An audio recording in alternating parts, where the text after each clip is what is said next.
Hey everybody, welcome back to Dirt Grease Outdoor Peace. Today I'm going to try to do a quick video on my little chainsaw. It's a Steel MS200. It's a Pro Series saw. It would be like a top handle arborist saw, but it has a rear handle on it. It's a nice small saw for cutting down small trees, cutting branches, trimming, stuff like that, and been a great saw. It's got a lot of power for a little saw, and I tried to use it yesterday, and it's for some reason it's not getting fuel. It just wants to bog out when I try to rev it up. So I'm going to start it up and try to duplicate what was going on yesterday. I'll see if it's still doing that, and then I will clean it up a little bit. And I did look at the fuel screen and the pickup here. It's got like a half a tank of gas in it, and that appears to be sitting on the bottom, so it should be getting fuel. So I'll start it up and see if it's doing the same thing. So I got my I always put the chain brake on when I start it, so when it starts on fast idle, if something ever happened where it would kick back, that the chain isn't spinning. So I would recommend that to anybody starting a chainsaw that has a chain brake on it.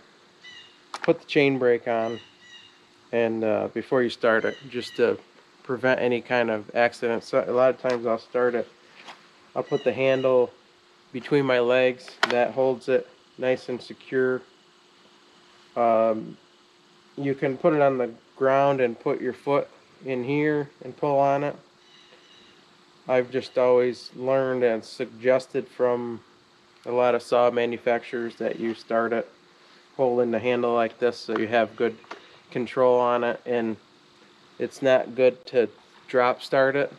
It's bad for the pull start mechanism and the rope. So we'll get it fired up and see if it's still doing the same thing.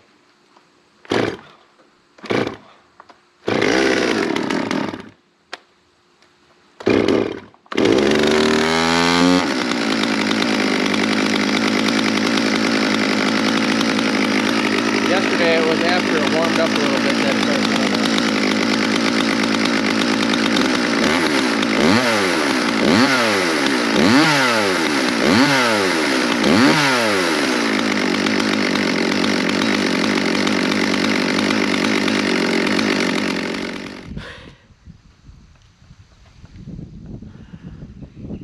So of course today it's running perfect. Well, I don't know about perfect, but it's running without stalling. It's just oh man, it's so funny. Maybe it's because when I was so upset that the thing kept stalling on me, it wouldn't run yesterday, I did set it down real nice in the back of my truck. So maybe there was something stuck, or maybe a little piece of junk that got moved out of the way. I don't really know, but I'm not gonna tear the carburetor apart or tear into it for nothing. I am gonna do a little maintenance on it though, and so I'll blow it off and adjust the chain up, and then I'll just touch it up. We file our chains by hand, and so I'll just try to make something into nothing here. Try to make lemons out of lemonade, I guess. And yeah. Oh my God. Yeah, that'd be real good.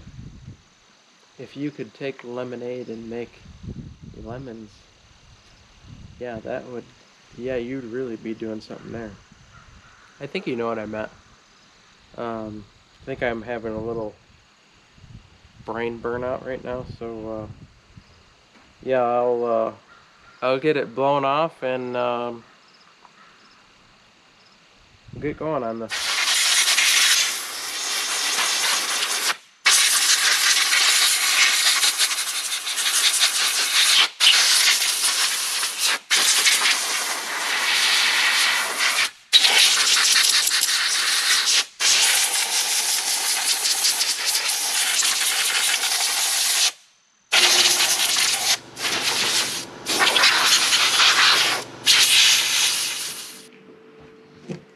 Gonna tighten the chain up a little bit. I'm sure most everybody knows how to do this, but for those that don't, loosen up the nut. Sometimes the adjuster is on the front side. This one happens to be on this side. We're just going to turn it clockwise a little bit. When I turn it, you see the chain pick up a little bit. We'll spin it.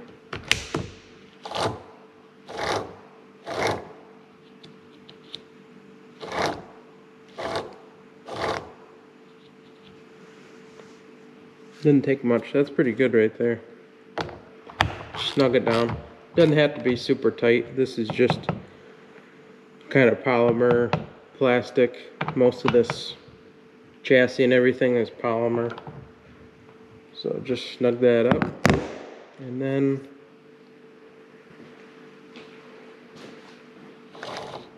go over the chain.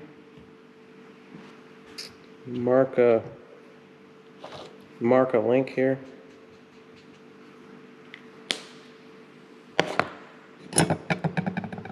And this is a steel tool. This is a 3/8 Pico chain. It takes a real small file. I think it's 5/32. And 30 degrees. It's got the 30-degree angles on there. So this tooth, the opening is facing me. So I'm going to set this tool on here. I like to get it in the middle and just get my angle figured out here is where I can maintain that. And also the file has to be level side to side. It's going to be nice and level. Check that 30-degree and then give it a couple strokes. They tell you to try to, I usually try to lean back on it. You can try to lift up on it. It's a little bit hard. I usually just try to lean back on it while I'm filing. Check my angle. That was 3. I think we'll just do 3 because it was cutting pretty good. So I got that one marked. We'll go to the next one facing this way. Check my angle. That's good. After you do a few of them, and if you pay attention, you can almost hear the change. It's like at first it's riding on maybe a little burr on the side that's from sawing or hitting dirt or something, and then it's like it kind of smooths out and you can hear that nice file action.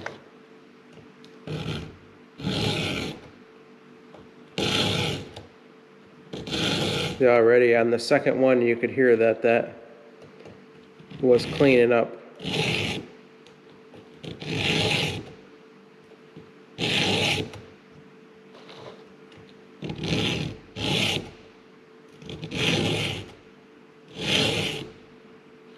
I'll try to get you an angle from this side. Once you're when you're doing it, you can see that one is shiny, and you can see where I just filed it. This one's dirty, kind of dull. Check my angle.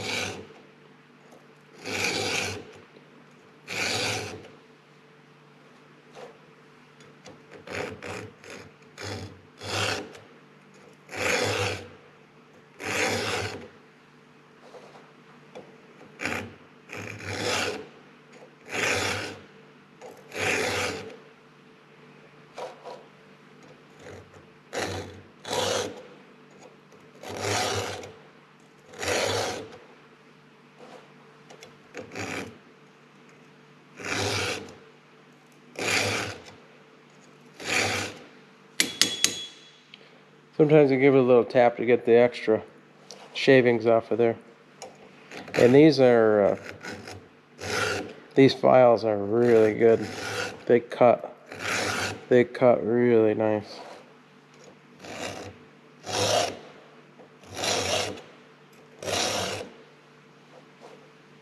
So then we're back to our length that we marked. Now we gotta flip the saw around. This vise has narrow enough teeth where you can get it in the middle real good. The middle is solid, but you gotta stay away from the groove that's in the top. Comes down like in here. Hopefully you can see that. So you want to stay away from the groove where the chain ray might even be deeper than that. It might even come down into down here and up in here. So you got to be you want to be right in the middle of the bar on your vise. And this one has narrow jaws, so it's easier. But you don't want to pinch that groove on your bar. So now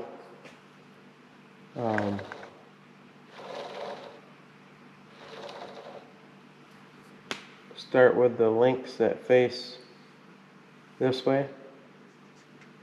Mark that one.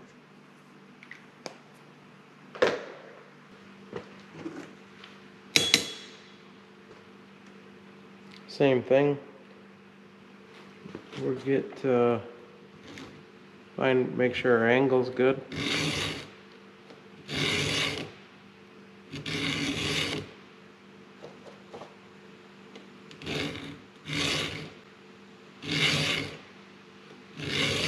This side is easier because everything's flat, so it's easier to get right into your work and not be working from the other side there. So we'll just go through this real quick. Check the angle. Yeah, that one, I don't know if you could hear that or not, but that one had a little damage on it.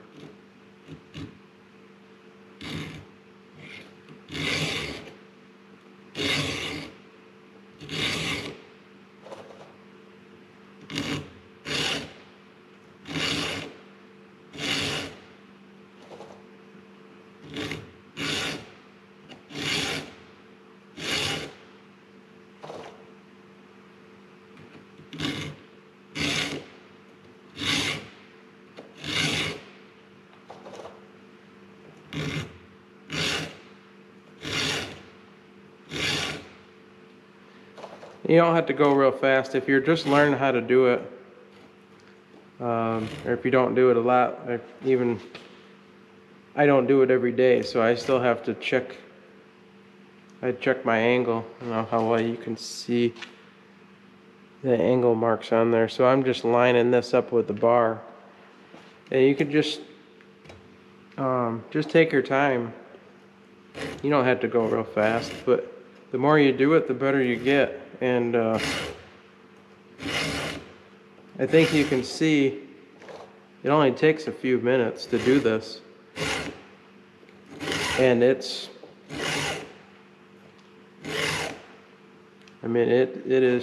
sharp. This is all the logging guys, all the forestry guys, this is how they sharpen their saw. They don't take them off and go to a grinder. They do them by hand. I will say that there's a new style steel tool that has this file and the raker file built in one unit, and we have those. We also have those too, and those are, if I had that with me, that's what I would be using. I'll show it to you guys sometime. But that's the way to go because it's a little bit bigger. It's easier to hang on to. It shows you the angle a little bit better, and it files the raker at the same time. The raker is what's in front of the tooth right here that sets your cutting depth. You don't want to take that down too much. It'll make this too aggressive, and it'll bog your saw because it's trying to take too big of a chip. So I only took 3 strokes, so I'm just gonna hit these real light. And that file is sharp, and that cut that like nothing. This one cut smooth because the raker on this side is angled away. If you try to do them all from one side, this one here is gonna squeal on you and chatter because it's pointed towards the file. So it's like almost like running your nail down the file, but it still files it. So now we're gonna come to, I'm just gonna give it one little pass because I don't want to make it too aggressive. But this chain is in good shape, so those really haven't been hit that much.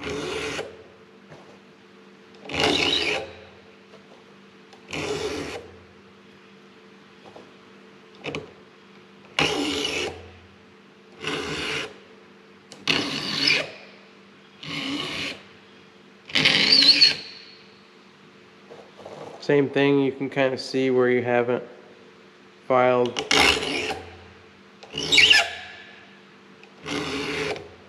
They're dirty, like it's just come down enough where it's touching the other side of that.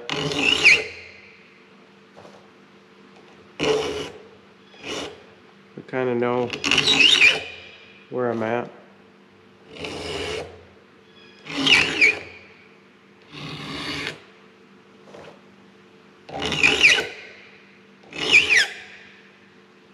So yeah, now I can see these are shiny, so I made it all the way around. And yeah, this is also from steel.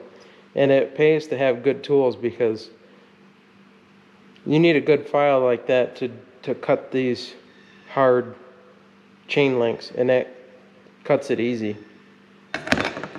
One other thing I did, this has an adjustable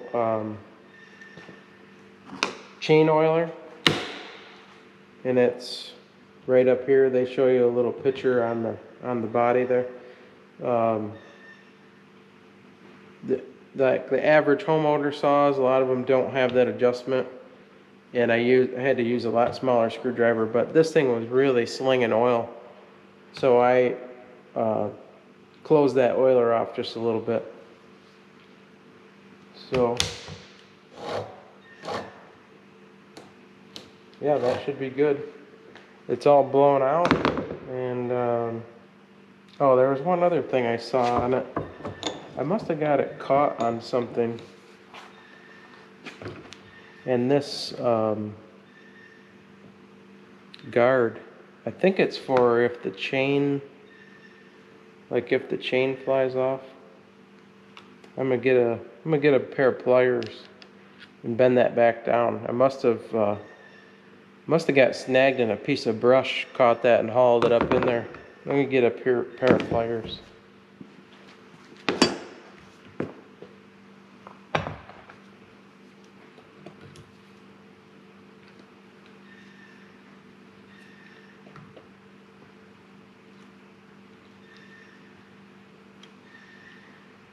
It's not bad.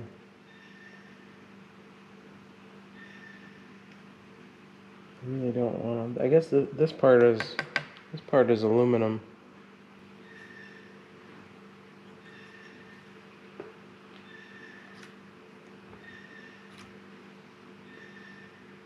Yeah, I think that looks pretty good.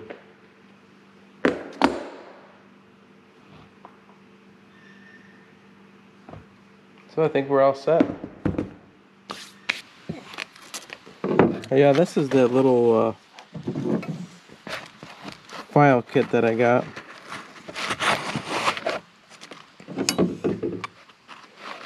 There is a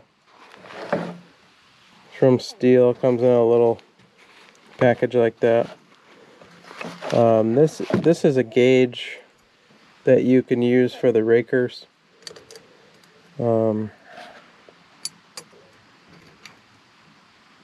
Yeah, I think it goes, if it goes this way or that way.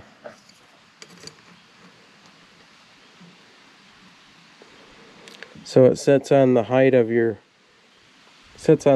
tooth, and then you file on the top of this. There is some saw companies that, this thing isn't real hard, There's some saw companies that have made some that are a little bit better and harder, so you're not filing through your tool. They also give you, I suppose you could use this for cleaning out your bar, getting all the junk out of there. It's got some angle finders on there. Tells you what chains you can use it on. Another angle finders here. And yeah, so that was that's a nice little tool there.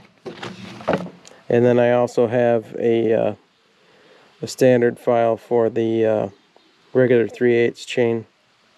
That's a little bit bigger file. 13/64. That's for the regular 3/8 chain. So I just keep that right in this kit with those, and I take it with me in the bucket there. Yeah, so that's gonna do it for that one.